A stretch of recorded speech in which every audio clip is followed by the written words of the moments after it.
What happened when one of our greatest actors, a man who has dedicated 5 decades to letting his work speak for him, faced off against a morning talk show host who thought she could make him crack? This isn't your typical interview. It's a masterclass in how to wield power through quiet confidence.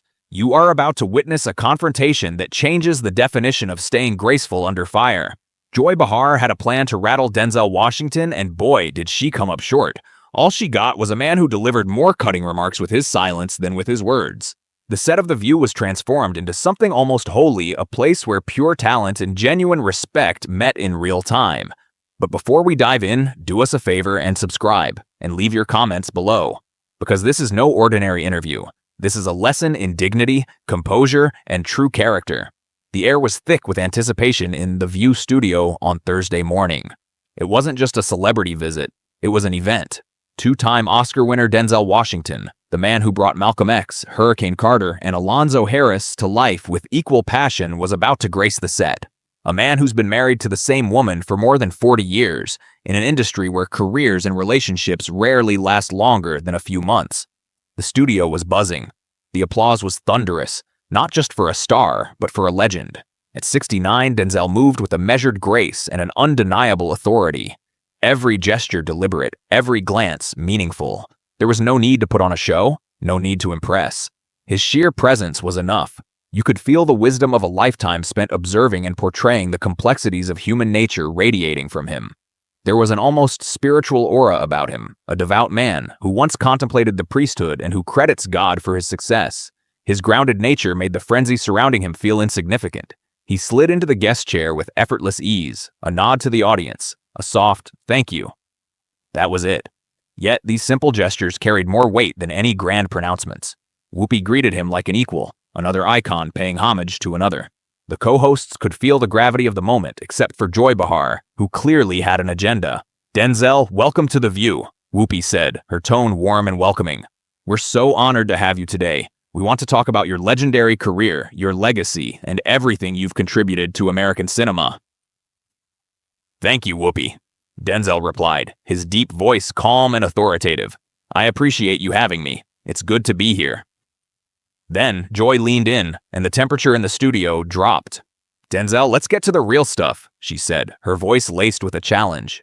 The other hosts exchanged nervous glances. "You've had an iconic career with 2 Oscars, but let's be honest.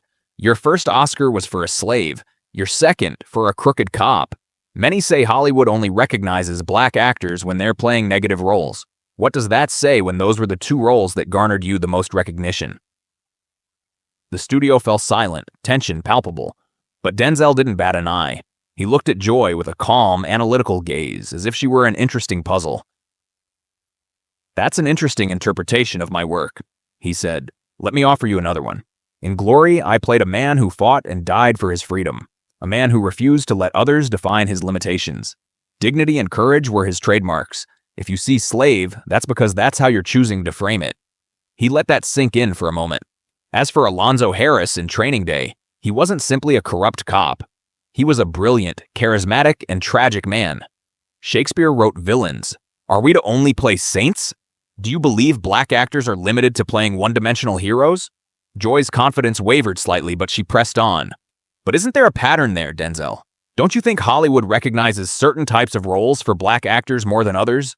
Denzel reclined, serene.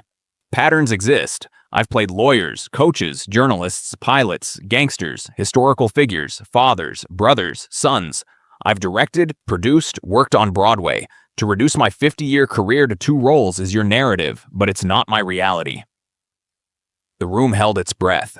In that moment, Denzel didn't just defend his career. He taught a masterclass in strength, perspective, and dignity. He showed everyone that true power doesn't scream. It commands with quiet authority. Denzel scanned the studio, his gaze calm. "I've been blessed to work consistently for 5 decades, he said. "How many actors of any color can say that? I don't focus on what I haven't received. I focus on the work. The work speaks for itself." Joy shifted gears again, leaning forward with a familiar glint in her eye. "Let's switch gears to your personal life then. You've been married to your wife, Peta, for over 40 years, which is quite remarkable in Hollywood. Some people may wonder if it's actually possible for a marriage to thrive in this industry, or if it's more of an appearance." Denzel was silent for a moment. Then, his voice softened, becoming more intimate, yet no less firm. "My wife is the greatest gift in my life," he stated. "Better than my career. Better than any role I've played. For over 4 decades, Peta has been my partner, my best friend, the foundation of my life. Together, we've raised 4 children, and we've faced everything life has thrown our way." He met Joy's gaze directly. "I don't need to convince you that my marriage is real. It's real to us, to our children. If you want to see it as an image, that's your choice. But I suggest you look closely at your own relationships before questioning mine." His words, while gentle, were a clear and powerful rebuke. Joy's face tightened, but she pushed on. "I'm not questioning the authenticity of your marriage, Denzel. I'm just asking, how have you managed it in an industry that's notorious for destroying relationships?" "I put God first, my family second, and my career third," Denzel stated simply. "It's about making conscious choices, being present, and understanding that fame is fleeting, but family is forever. It's not complicated, Joy. It just takes commitment." His tone warmed as he continued. "My son, John David, is also an actor now. You might have seen him in Tenet or Black Hawk Klansman. He's forging his own path, and I'm immensely proud of the man he is becoming, more than any of my own achievements. That's what truly matters, not the awards on my shelf, but the values my children hold dear." He gestured gently. "My children, Katya, Malcolm, Olivia, they're all finding their way in the world. They're good people. They work hard. They treat everyone with respect. This is something Peta instilled in them, as much as I have, perhaps even more so. She held our family together when I was gone for months at a time filming, and she made sacrifices that go unseen. The secret? There is no secret. You decide it will work, and then you show up every single day. It's like anything worth having." Joy leaned in, her curiosity sharpened with a hint of aggression. "You're known for being extremely private. You rarely discuss politics or take public stances. Some see this as admirable discretion, others as a form of cowardice. They believe someone with your platform has a responsibility to speak out, and that silence equals complicity." The accusation hung heavy in the air. Denzel didn't flinch. "Who says I'm silent?" he asked softly, his voice clear throughout the studio. "I speak through my work, through the characters I choose, through the stories I tell. Malcolm X wasn't a political statement, nor was The Hurricane. Fences was about family, responsibility, identity, and the Black experience in America. It wasn't just politics." He leaned back, calm and steady. "I spent 3 years preparing for Malcolm X. 3 years immersed in his life and work, speaking with people who knew him, studying his every speech. I didn't just play him, I lived him. When that film came out, young people who had never heard of Malcolm X suddenly wanted to learn his story. That's impact, Joy. That's real change, not a fleeting tweet." He shook his head. "To suggest that only speaking through a tweet or at a rally constitutes a valid public voice is a very modern and limited view. My statements have been my work for my entire career, just not with sound bites." Joy leaned forward. "But don't you feel obligated to use your voice more directly? Given what's happening in the country right now?" Denzel's gaze intensified. "Obligated to whom? To people who want me to say what they've already decided I should say? To people who will criticize me regardless of what I say, simply because it doesn't align with their expectations?" He leaned forward slightly, his intensity tempered with composure. "I'm 69 years old. I've been a Black man in America my entire life. I don't need to be told what struggle is. I've lived it. I've portrayed it. I've tried to illuminate it through my art. If that's not enough for some, I can live with that. I'm not here to meet everyone's expectations."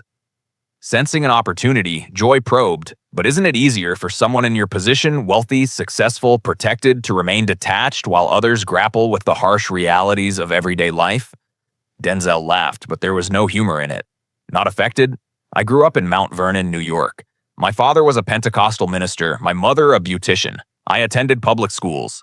I've been followed in stores, pulled over for driving while Black. I've experienced every challenge that comes with being a Black man in this country." His voice hardened, his eyes unwavering.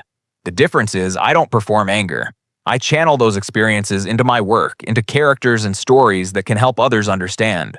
That is my contribution. It's no less valuable because it doesn't have a hashtag."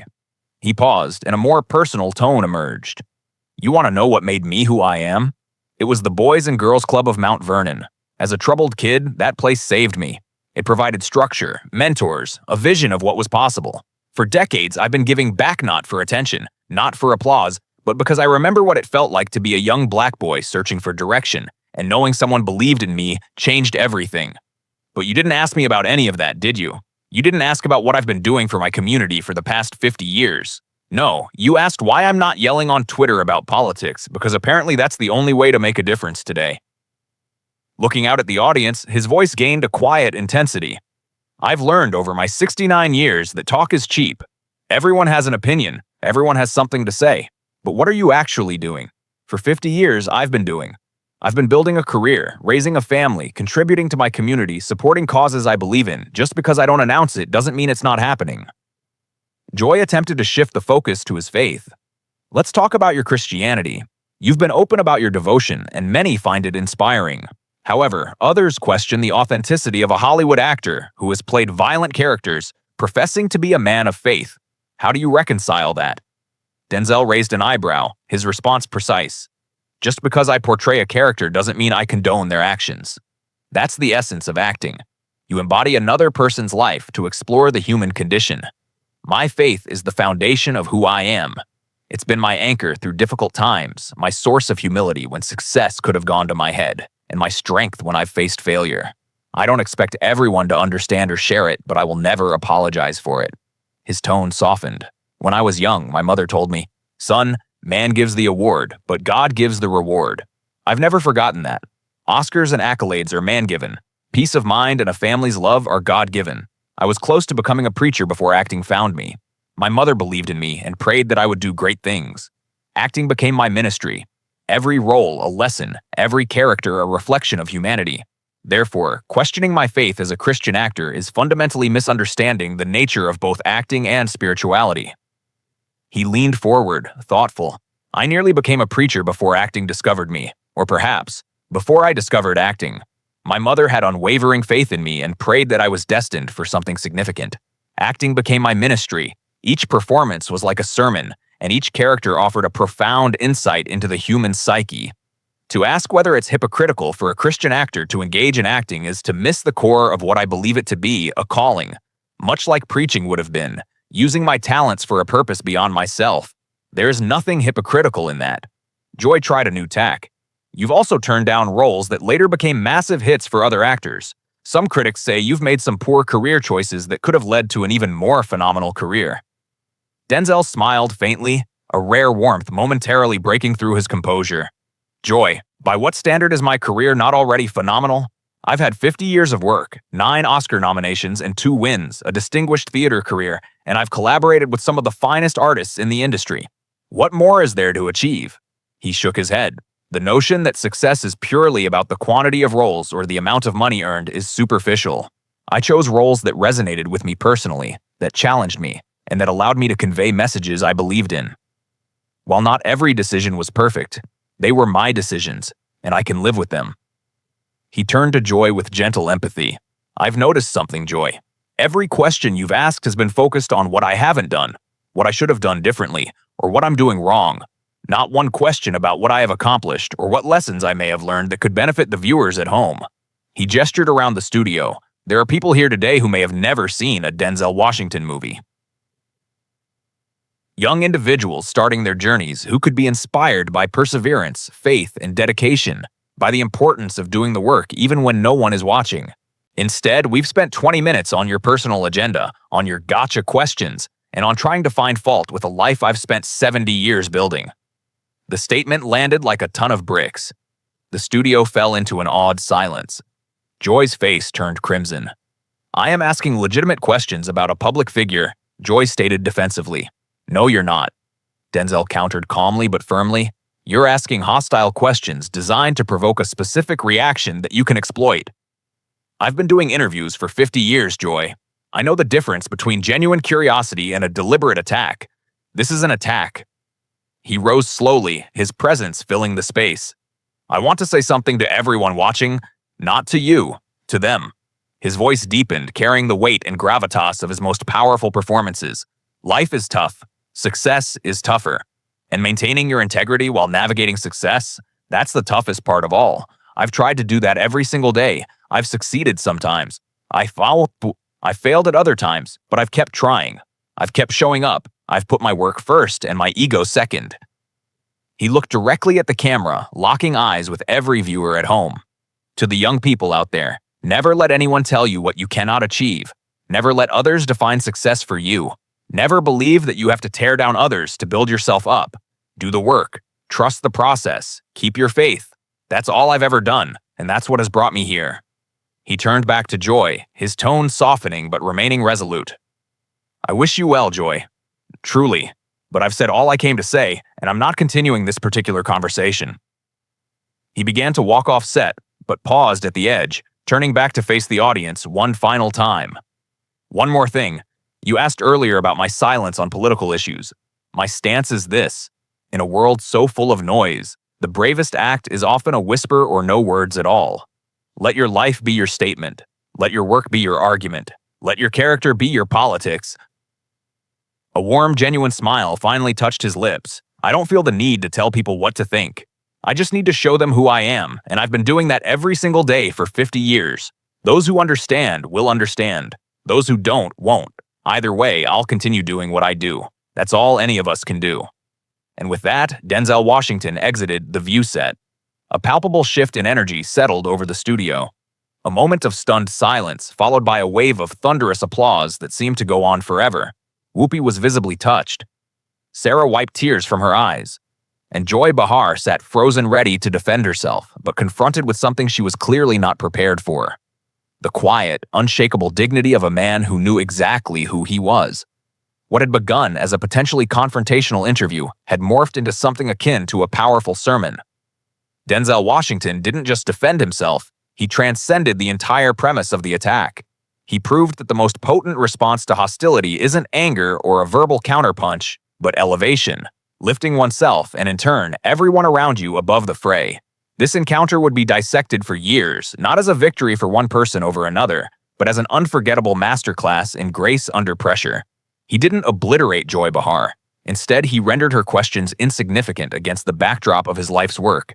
He reminded everyone why he's not just a brilliant actor, but a truly great man. To those who had seen him embody Malcolm X, felt the heartbreak of Reuben Carter, or been horrified and captivated by Alonzo Harris, this performance was something entirely new. It was quieter, gentler, more grounded than his characters, yet underneath lay the same indomitable strength that made his portrayals so unforgettable. This was the real Denzel Washington, not the roles he played or the awards he collected, but the man himself. A man of faith, family, and unwavering conviction who proved that you don't need to be loud to be heard. Later, many would suggest that Joy Bahar was outmatched from the very beginning, but it wasn't about winning an argument. Denzel simply refused to have one. He remained unapologetically himself, and that alone made her attacks feel trivial. What did you think of this incredible confrontation? Was Joy Bahar out of line, or was she simply doing her job? Share your thoughts in the comments below, and don't forget to subscribe for more videos that will leave you absolutely speechless.